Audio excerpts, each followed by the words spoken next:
Assalamualaikum warahmatullahi wabarakatuh. Akkam nagaa keessanii fayyaan keessan akkamii hordoftoota ooliyaadhi OR. Hadda barumsa ajaa'ibaa qabadhisni yaadde jira. Aappii baay'ee tokko bareedaa na jaalattan jedheetini yaada.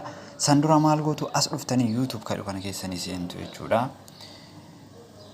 Haala kana yoo inni isinii baase dhuftanii bakka sarchii kana biratti ooliyaad OR jettanii ni barreessitu jechuudha. Fama ooliyaad OR jettanii akkana yoo barreessan haala kanaan isinii baasaa jechuudha. Dhuftanii viidiyoo kana jala ni tuttuu jechuudha.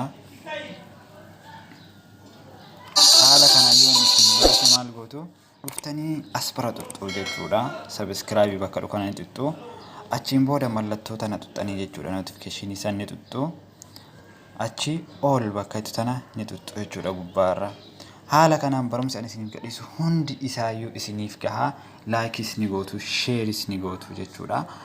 Kuno as bira isinii kaa jechuudha. As bira dhuftanii tuttanii jechuudha. Waan isinii gadhiisu hunda linkii aappii barbaadan achi jibbiira yoo tuttanitan haala kanaan isinii baasa. Achi dhuftanii bakka kana tuttuu jechuudha.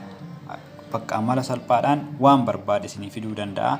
Daawlood godhattaniitiin itti fayyadamuu dandeettu. Hordoftooti kiyaa kuno as biratti bakka daawlood jedhu kana argaa jirtanii miti as bira tuttanii jennaan daawlood isiniif ta'a.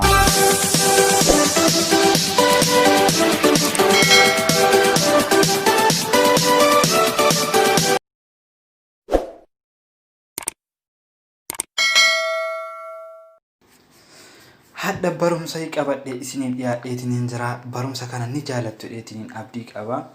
Aappiin kun hadha guyyaadhaa baatiriin keenya umrii dheeraa akka nuuf turu kan godhu jechuudha. Kan qara sa'aatii yookiin daqiiqota keessa isin jalaa dhumu amma sa'aatota dheeraadhaaf yookiin immoo haga barbaadan yoo itti fayyadamtan akka barbaadan itti fayyadamuu dandeettan silkii keessan jechuudha.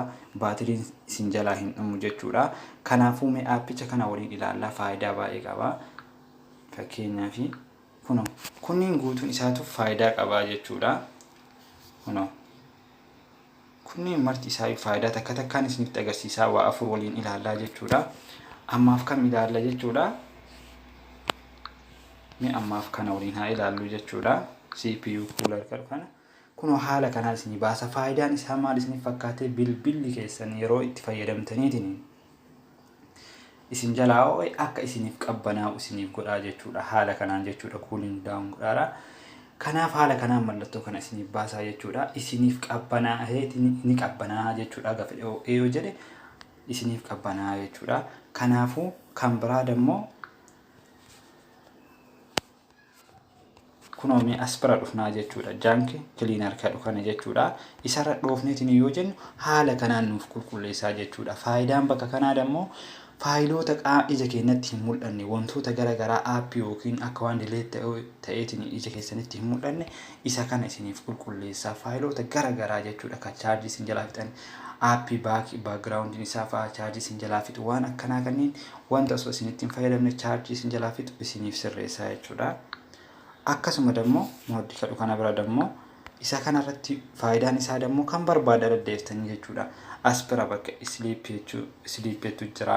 Isa kana warra deebisan aappoonni hundinuu akka inni baatirii hin finne godhaa waan takka jechuudha. Yeroo raftan fa'aa isa deebisuu dandeettanii jechuudha. Baatiriin keessa waan takka isin jalaan qabu. Akkasuma immoo jeneraal kadhu kanneentu jira. Marti isaa faayidaa garaagaraa qaba. Amma fakkeenyaaf yeroo rafu as deeffadhaa jechuudha.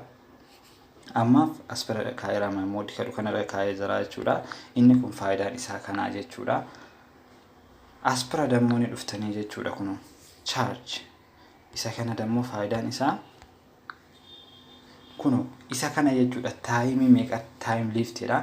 Sa'aatii chaarjiin keessan itti dhumuu danda'u fakkeenyaaf isin chaarjii keessaa qabattan sa'aatii hagan isin irra dhumuu qaba. Amma fakkeenyaaf 5 fi 40 sa'aatii kana sirra dhumuu qaba naan jedhaa jira. Kanaafuu amma chaarjiin kee kun duraan jechuudha daqiiqaa shikoo keessan jalaa dhumaatiin hin ture jechuudha. Daqiiqaa muraasa daqiiqaa hin lakkoofsisu jechuudha. Amma dammoo haga barbaade naaf turuu danda'a jechuudha.